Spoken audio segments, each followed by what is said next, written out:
السلام عليكم ورحمة الله وبركاته. للنبي الكريم الفاتحة. أعوذ بالله من الشيطان الرجيم. بسم الله الرحمن الرحيم. الحمد لله رب العالمين الرحمن الرحيم مالك يوم الدين إياك نعبد وإياك نستعين اهدنا الصراط المستقيم صراط الذين أنعمت عليهم غير المغضوب عليهم ولا الضالين آمين. إن الحمد لله نحمده ونستعينه ونستغفره ونعوذ بالله من شرور أنفسنا ومن سيئات أعمالنا. من يهدي الله فهو المهتد ومن يضلل فلن تجد له وليا مرشدا. أشهد أن لا إله إلا الله وحده لا شريك له وأشهد أن محمدا عبده ورسوله. اللهم صل وسلم على سيدنا حبيبنا المصطفى محمد صلى الله عليه وسلم. أرسل رسوله بالهدى ودين الحق ليظهره على الدين كله وكفى بالله شهيدا وبعد. وقال الله تعالى في القرآن العزيز بعد أعوذ بالله من الشيطان الرجيم. ولا يحسبن الذين يبخلون بما آتاهم الله من فضله وخير لهم بل هو شر لهم سيطوقون ما بخلوا به يوم القيامة. Sadaqallahul Azim. Surah Ali Imran pada ayat 180. Yang semati Tuan Imam, Tuan Bilal dan sah-sah kepimpinan dan pengurusan pentadbir Masjid Al-Husna. Tidak lupa juga kepada tuan-tuan dan perempuan, ibu-ibu, ayah-ayah muslimin dan muslimat yang dikasihi Allah sekalian. Alhamdulillah, syukurillah, syukur banyak-banyak kepada Allah Subhanahu wa taala di atas ruang dan peluang yang Allah berikan pada kita pada malam ini. Kita dapat bertemu di dalam slot kuliah maghrib. Mudah-mudahan pertemuan pada malam ini mendatangkan rahmat dan kasih sayang Allah. Bersurainya nanti mendatangkan keampunan, keredaannya, rahmatnya serta kasih sayang Allah yang berterusan kepada kita di dunia hingga ke akhirat kelak insya-Allah. Di dalam satu ayat Al-Quran, Allah Subhanahu wa taala mengingatkan kita. Allah sebut, sesekali janganlah orang-orang yang bakhil dengan harta yang Allah berikan kepada mereka dari kurnianya menyangka bahawa kebakhilan itu baik bagi mereka. Bahkan sebenarnya kebakhilan itu adalah buruk bagi mereka. Harta mereka yang bakhilkan itu akan dikalungkan kelak di lehernya ketika mana di hari kiamat, seperti mana yang dijanjikan oleh Allah Subhanahu wa taala. Ibu-ibu, ayah-ayah, tuan-tuan dan puan-puan, muslimin dan muslimat yang dikasihi Allah sekalian. Jadi bila kita berbicara dengan ayat ni, bermaksud apa yang Allah berikan kepada kita itu dia nak kita gunakan dan manfaatkan untuk Allah. Semua yang ada pada kita ni semuanya bukan milik kita tetapi milik Allah Subhanahu wa taala. Daripada hujung rambut sampai hujung kaki, daripada kita sekecil-kecil dulu waktu bayi sampailah kita dewasa, sampailah menjangkau umur yang sedia ada ketika hari ini, semuanya milik Allah Subhanahu wa taala yang diberikan kepada kita. Jadi ustaz, apa yang milik kita? Orang tanya. Milik kita iaitu apa yang kita manfaatkan. Allah bagi pakaian, Allah bagi kehidupan, Allah bagi umur, Allah bagi kesihatan, Allah bagi kelapangan masa. Kita manfaatkan datang ke masjid, itu untuk kita. Dahlah duduk dalam masjid, kemudian duduk dalam majlis ilmu pula, itu untuk kita. Kemudian dah duduk dalam masjid, kemudian duduk dalam majlis ilmu, kemudian tunggu masuk waktu isyak pula, itu untuk kita. Semuanya itu bekalan-bekalan yang akan kita bawa ketika mana bertemu dengan Allah Azza wa Jalla, ketika mana di hadapan Allah di mahkamah Rabbul Jalil, iaitu di Yaumul Mahsyar nanti. Begitulah keadaan kita. Sebab itu Allah jadikan kita dalam keadaan yang pelbagai keadaan. Sebab manusia apabila Allah berikan sesuatu, itu semua tidak lain dan tidak bukan, Allah sebut liyabluwani aashkuru am akfur. Semua yang kami berikan kepada kamu itu tidak lain dan tidak bukan untuk kami nak tengok siapa yang paling syukur, siapa yang paling kufur. Allah nak tengok yang tu. Kalau duit yang kita ada ataupun rezeki yang Allah kurniakan kepada kita itu, kita manfaatkan untuk menyertai ibadah korban tahun ni, kita bayar RM780 satu bahagian, manfaatnya untuk kita nanti. Kalau duit yang Allah berikan kepada kita, kita manfaatkan untuk memberikan infak ke tabung-tabung masjid supaya didirikan masjid ataupun diislah ataupun dibaiki masjid yang rosak tersebut, maka manfaatnya akan kita dapati sehingga kita bertemu dengan Allah Azza wa Jalla. Begitulah yang dikehendaki oleh Allah Subhanahu wa taala kepada kita sekalian. Jadi ibu-ibu, ayah-ayah, tuan-tuan dan puan-puan yang dikasihi sekalian, maka tajuk kita pada malam ni, kita berbicara berkenaan dengan kitab Al-Kabair. Kitab Al-Kabair ini kitab yang menceritakan tentang dosa-dosa besar. Apa dosa besar? Ibu-ibu, ayah-ayah yang dikasihi sekalian, kita kena tahu di dalam bulan haram, iaitu bulan Zulqa'dah yang kita sedang duduk ni, ini bulan-bulan yang disebut sebagai bulan haram. Bulan haram ni maksudnya apa, Ustaz? Haram ke apa ke ni, Ustaz, ni bulan ni? Maksud bulan haram iaitu bulan yang dimuliakan Allah Subhanahu wa taala. Bulan yang dimuliakan Allah Subhanahu wa taala. Bulan haram ada berapa? Ada 4, tuan-tuan. Zulqa'dah, Zulhijjah. Itu kena ingat tu. Lepas tu Rejab, lepas tu Muharram. Itu bulan-bulan haram. Jadi maknanya dalam keadaan tersebut kita faham bahawasanya kata ulama, iaitu di kalangan Ibnu Abbas radhiyallahu anhu, sahabat Nabi kata, sekiranya di dalam bulan haram itu ataupun bulan Zulqa'dah ataupun bulan-bulan yang diharam tersebut, kalau kita buat dosa besar, dosa besarnya lebih besar daripada bulan-bulan yang lain.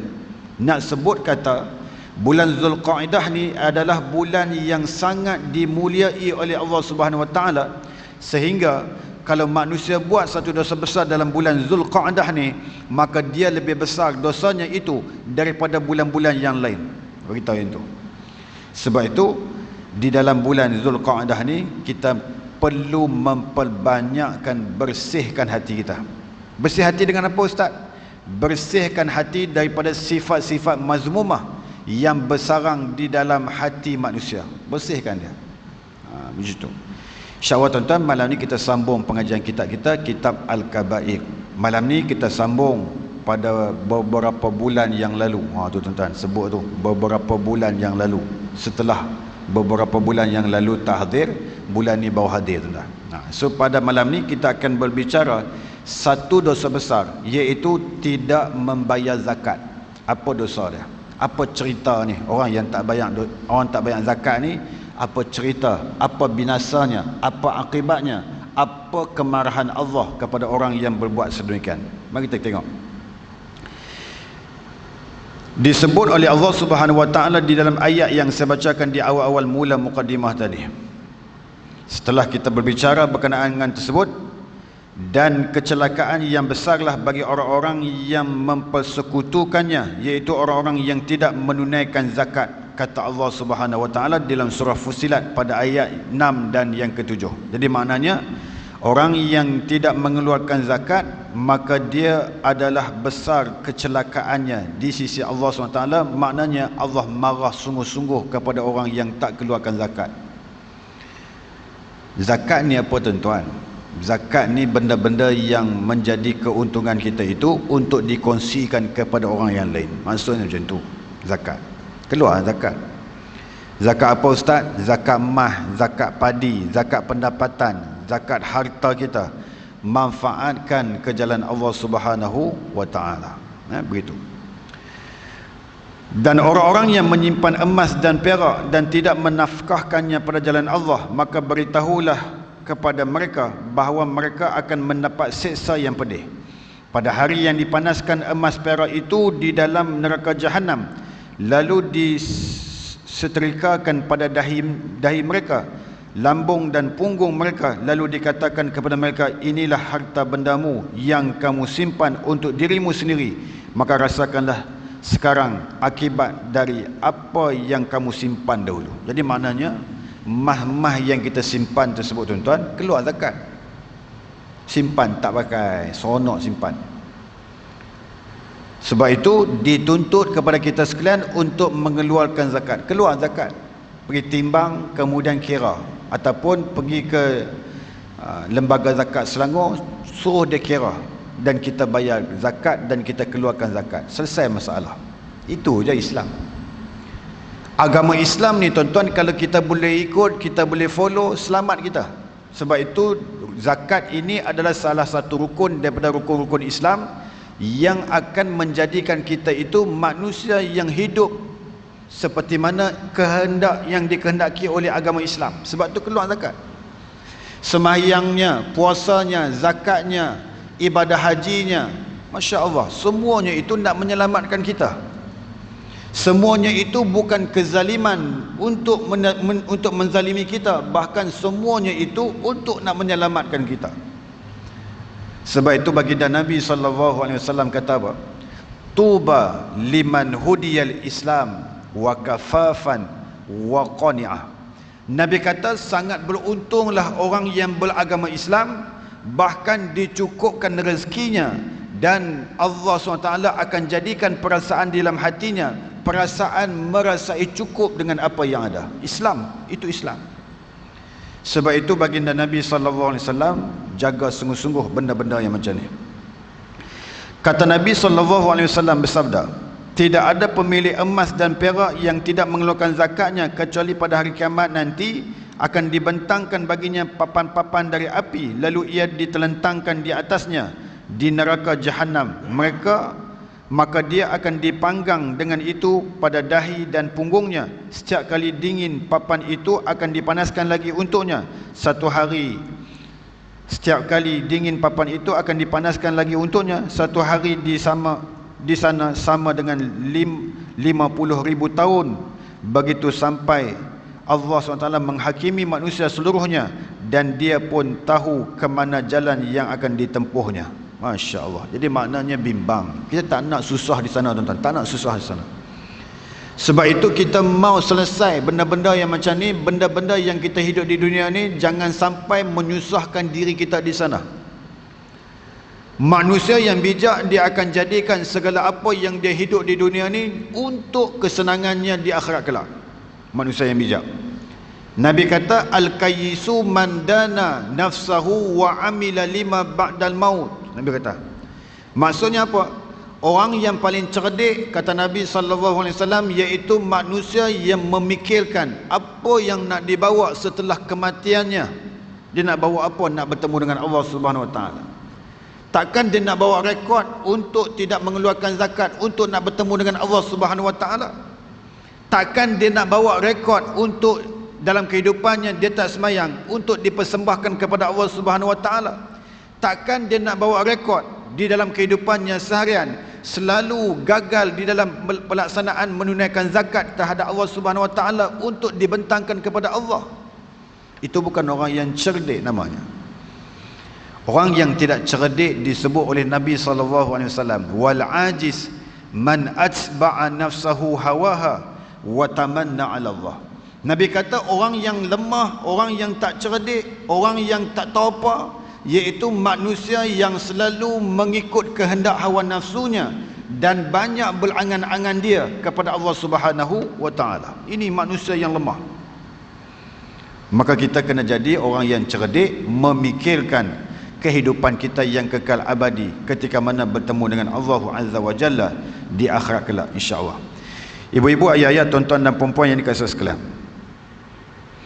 maka jalan keadaan tersebut, seorang bertanya, wahai Rasulullah, bagaimana tentang unta? Beliau menjawab, dan tidak pula pemilik unta yang tidak mengeluarkan zakatnya, kecuali pada hari kiamat nanti akan dihamparkan tanah yang sangat lapang, dipenuhi oleh unta-untanya yang benar-benar sihat dan gemuk, tanpa ada satu anak unta pun yang tertinggal. Semua unta itu menginjaknya dengan telapak kakinya dan menggigitnya dengan mulutnya. Setiap kali unta terakhir melakukannya, didatangkan lagi unta yang pertama itu dalam satu hari yang sama dengan 50,000 tahun. Begitu sampailah Allah menghakimi manusia seluruhnya, dan dia pun tahu ke mana jalan yang akan ditempuhinya. Ini orang yang bela unta ni tuan-tuan. Maknanya keuntungannya dari sudut pemeliharaan unta yang ada pada diri dia. Unta pun kena keluar zakat kan tuan-tuan. Bukan unta tu yang keluar zakat, orang yang bela unta tu, yang meniaga unta, tokai unta tu tuan-tuan, kena keluar zakat juga. Jadi maknanya semuanya ada benda-benda yang perlu kita keluarkan zakat, termasuklah orang yang memelihara unta ataupun saudagar-saudagar unta tersebut tuan-tuan. Ibu-ibu, ayah-ayah, tuan-tuan dan perempuan yang dikasihi sekalian. Lalu Nabi ditanya oleh sahabat Nabi, "Wahai Rasulullah, lalu bagaimana dengan sapi dan kambing?" Beliau menjawab, "Begitu juga, sama. Orang yang bela kambing pun sama, orang yang bela lembu pun sama. Keadaannya sama seperti mana tokai unta tersebut sama." Kalau jenis tak keluar zakat ni tuan-tuan, azabnya sama dari sudut dia bela unta ke, dia bela lembu ke, dia bela kambing ke, dia kena keluar zakat. Maka kena keluar zakat, wajib ke atas dirinya. Rasulullah SAW bersabda, 3 orang yang pertama kali masuk neraka adalah penguasa yang bengis. Nabi kata apa? Ada 3 orang yang mula-mula sekali masuk neraka, ada 3 orang. Yang pertama, pemimpin yang bengis. Marah ke orang tak tentu pasal ni tuan-tuan. Maki hamun orang. Jenis duk marah ke orang tak tentu pasal. Rakyat mengadu, dia marah. Dia marah habis. Yang ni tak berapa suka. Lalu dikatakan kepadanya, yang kedua iaitu hartawan yang tidak membayarkan hak Allah pada hartanya. Orang yang ada duit banyak tetapi tak keluar zakat pun bahaya tuan-tuan. Kemudian yang ketiga, orang miskin yang sombong pun bahaya tuan-tuan.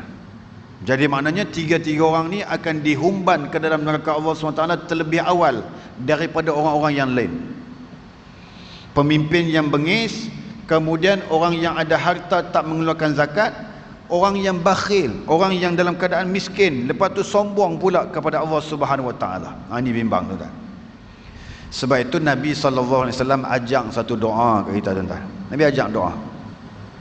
Ni yang kata Rasulullah SAW. Dia bukan lepas tangan macam tu saja. Kalau kita nak jadi umat dia, dia tak lepas tangan. Dia tinggal bekal kat kita. Nabi ajak satu doa, iaitu doa yang berbunyi, Allahumma inni a'udzubika minal hammi wal hazan, wa a'udzubika minal ajzi wal kasal, wa a'udzubika minal jubni wal bukhl, wa a'udzubika min ghalabatid daini wa qahrir rijal. Apa maksud doa tu tuan-tuan? Wahai Allah, hindalkan diri kami, wa inni a'udzubika minal hammi wal hazan, hindalkan diri kami daripada belenggu dan di dalam keadaan sedih. Hindarkan, kami tak mau sedih-sedih. Wa a'udzubika minal ajzi wal kasal, dan hindarkan kami daripada jadi lemah dan pemalas. Lemah dan pemalas pun minta jauh juga tuan-tuan. Wa a'udzubika min ghalabatid daini wa qahrir rijal, dan hindarkan kami daripada jadi manusia yang kaki berhutang. Ni tuan-tuan. Dan kami hindarkan diri kami daripada jadi orang yang penakut paik. Penakut paik itu bahasa orang utara tuan-tuan. Jadi maknanya diminta oleh Nabi SAW supaya kita hindar perangai-perangai macam ni. Perangai-perangai ni tuan-tuan, perangai-perangai virus di dalam hati kita dan di dalam diri kita, bahkan di dalam kehidupan kita. Kalau ada dalam kehidupan kita orang yang berperangai macam tu, dia akan jadi manusia yang berpegang dengan mazhab Malasi. Faham tuan-tuan mazhab Malasi? Mazhab Malasi ni mazhab pemalas tuan-tuan. Pemalas habis dah lah lemah, lepas tu malas, lepas tu kedekut, lepas tu penakut. Ya Allah, lepas tu kaki hutang. Oh tuan-tuan, masalah tuan-tuan. Jadi orang yang macam ni masalah kepada kita tuan-tuan. Abdullah bin Abbas radhiyallahu anhuma berkata, Abdullah bin Abbas ni siapa tuan-tuan? Sepupu Nabi SAW. Barang siapa yang memiliki harta yang cukup untuk menunaikan ibadah haji tetapi ia tidak menjalankannya, atau memiliki harta sampai sebatas nisab tetapi ia tidak membayarkan zakatnya, niscaya akan meminta raja'ah, kembali Dikala mati, seseorang berujar, bertakwalah kepada Allah, wahai Ibnu Abbas.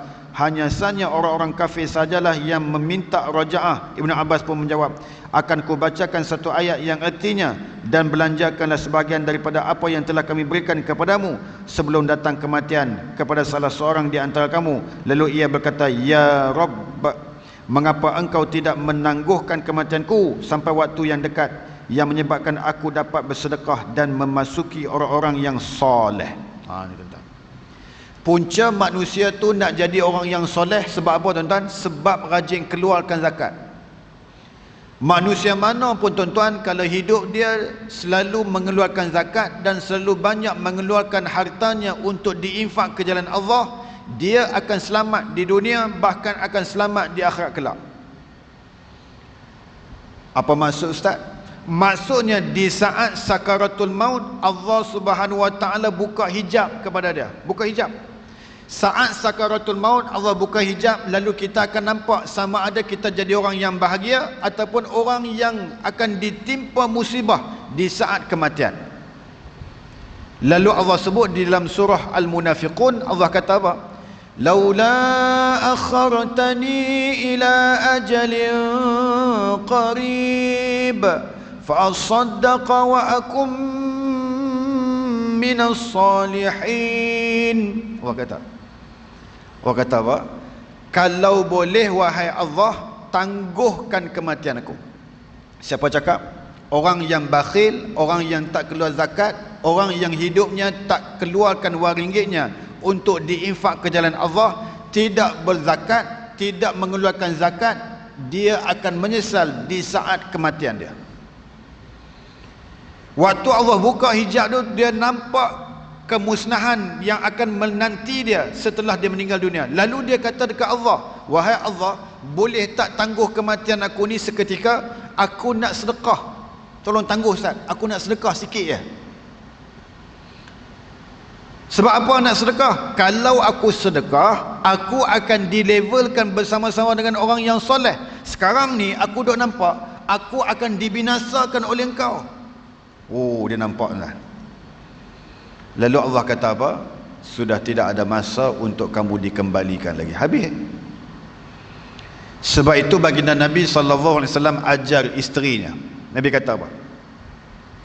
Nabi kata, wahai Aisyah, kalau ada orang datang ke rumah kita minta apa-apa, bagi je. Apa yang ada bagi. Jangan sesekali kau tinggalkan mereka yang datang ke rumah kita tersebut lalu dia beredar dengan tangan kosong. Jangan buat macam tu. Bahkan Nabi kata, walau bisyiqqi tamrah, walaupun dengan sepotong buah tamar, apabila orang datang ke rumah kita, kita dah tak ada apa, bagi sepotong buah tamar kepada orang yang datang minta kepada rumah kita tersebut, bagi. Jangan biarkan dia pulang dengan tangan kosong. Sebab apa jadi macam tu? Sebab hadis Nabi ajar Nabi. Hadis Nabi ajar kepada kita. Nabi kata, ittaqun nar walau bisyiqqi tamrah. Takutlah kamu dengan neraka Allah, walaupun dengan sepotong buah tamar yang kamu keluarkan itu boleh menyebabkan kamu itu dilindungi daripada terkena api neraka Allah Subhanahu wa taala, walaupun dengan sepotong buah tamar. Maksudnya kena keluar apa yang kita ada. Keluar apa ringgit Ustaz? Terpulang. Hari-hari ke Ustaz? Ya, hari-hari. Hari-hari letih Ustaz. Letih tu yang meletihkan kita di sana. Oh, macam tu lah Ustaz. Kenapa macam tu Ustaz? Islam suruh macam tu. Oh, Islam suruh. Ada sandaran ke Ustaz? Ada hadis ke cakap macam tu? Ya, ada. Oh, okey lah Ustaz. Tak apa. Sehari sebelum kami keluar nanti, kami nak buat duit RM5 lah tabung masjid. Okey. Entah. InsyaAllah boleh Jadi maknanya keluarkan zakat ataupun keluarkan infak kita ke jalan Allah Subhanahu wa taala. Tuan-tuan dan perempuan muslimin dan muslimat yang dikasihi Allah sekalian, di dalam satu cerita ni tuan-tuan, cuba tuan-tuan dengar cerita ni. Ada seorang sahabat Nabi, seorang sahabat Nabi yang bernama Abu Sinan. Abu apa? Abu Sinan. Cuba tuan-tuan dengar nama ni. Abu Sinan ni tuan-tuan didatangi oleh sahabat Nabi. Setibanya mereka di sana bertemu dengan Abu Sinan, lalu mereka dengar kami berangkat dan kami temui laki-laki sehingga Abu Sinan sedang menangis. Abu Sinan ni sedang menangis seorang-seorang. Dia baru balik ke bumi saudara dia, adik-beradik dia. Adik-beradik dia baru meninggal dunia, dia baru balik. Jadi orang pergi ziarah dia. Bila orang pergi ziarah dia ni tuan-tuan, tengok-tengok dia duduk menangis tak habis-habis. Dia kata, hang ni pasal apa duduk menangis? Bukan mak hang meninggal pun, bukan ayah hang meninggal pun, adik-beradik hang pun. Adik-beradik hang tu pun bukan adik hang, bukan abah hang, tetapi sepupu hang. Hang nak menangis apa teruk-teruk sangat ni? Dia kata, aku bimbang dengan saudara aku tu. Sebab apa bimbang? Sebab aku tahu dia sedang diazab oleh Allah Subhanahu Wa Taala di alam barzah. Sahabat Nabi terkejut. Hang tahu mana kata sahabat hang tu kena diazab di alam kubur? Dia kata, ketika mana aku selesai kebumikan saudara aku itu, lalu semua pakat balik, aku tunggu seorang-seorang di tepi kubur tersebut, lalu aku dengar dia sedang diazab oleh Allah Subhanahu Wa Taala. Tuan-tuan, dengar. Dia dengar macam tu tuan-tuan, lalu dia gali kubur tersebut. Gali kubur tersebut tuan-tuan, tengok-tengok di lehernya tu penuh dengan api. Di tangan dia tu tuan-tuan hangit dah, habis hangit tak ada apa. Kawan ni Abu Sinan ni pegang ni tuan-tuan, pegang dia, tangan dia pun terbakar sekali tuan-tuan. Bila terbakar sekali, dia pun tanam cepat-cepat, dia lari. Dia lari ni sebab dia menangis. Dia menangis sungguh-sungguh. Kesian kat saudara dia ni yang duk kena azab di alam kubur ni. Orang tanya dia, apa masalah saudara hang tu sampai Allah azab dia di alam kubur tu? Dia kata dia tak keluarkan zakat sewaktu dia hidup di dunia, sedangkan dia solat 5 waktu tak pernah tinggal. 5 waktu solat tak pernah tinggal, puasa bulan Ramadan tak pernah tinggal, tiba-tiba zakat tinggal. Itu azab dia. Tuan-tuan. Jadi maknanya Allah Subhanahu Wa Taala boleh memberikan azab kepada sesiapa yang dikehendaki oleh Allah Subhanahu Wa Taala. Maka kita jadilah manusia yang selalu menjaga benda-benda yang dituntut oleh Allah SWT kepada kita sekalian untuk kita amalkan di dalam kehidupan kita. Ibu-ibu, ayah-ayah, tuan-tuan dan perempuan, muslimin dan muslimat yang dikasihi sekalian. Jadi maknanya benda-benda yang macam ni kita kena pegang betul-betul. Jangan tinggal tuan-tuan. Zakat jangan tinggal. Kalau kita baca dalam ayat-ayat Quran, kita akan bertemu dengan ayat-ayat yang kata orang yang melaksanakan zakat ni dipuji oleh syarak. Contohnya kita baca dalam satu ayat, qad aflaha man tazakka, maka berjayalah orang yang berzakat. Zakat ataupun ada yang membawa maksud berjayalah manusia orang yang membersihkan. Bersih apa? Bersihkan hartanya dengan berzakat. Jadi maknanya zakat ni perlu dan wajib ke atas manusia yang sudah ditetapkan oleh Allah Subhanahu Wa Taala tentang identiti manusia yang wajib zakat, maka keluarkanlah zakat. Keluar zakat. Tak susah pun tuan-tuan. Tuan-tuan kalau duk pening kepala nak keluar zakat macam mana, tuan-tuan pi lembaga zakat Selangor. Dia kira habis. Dia kata, haji income berapa sebulan haji? Dia kata, saya income saya 15,000. 15,000. Ada anak-anak, ada isteri, ada. Okey, kereta berapa biji? Sebiji tapi dah habis dah bayar. Rumah sebiji tapi dah habis dah bayar. Semua dah habis bayar. Lepas tu haji dia buat apa duit tu banyak-banyak? Haji tidur atas duit ke? Dah, dia kata. Tu haji buat apa duit tu? Haji tu saya duk bagi zakat kepada orang. Saya sendiri yang keluarkan zakat. Tak apa, mai kita kira secara formality macam mana. Kira tuan-tuan.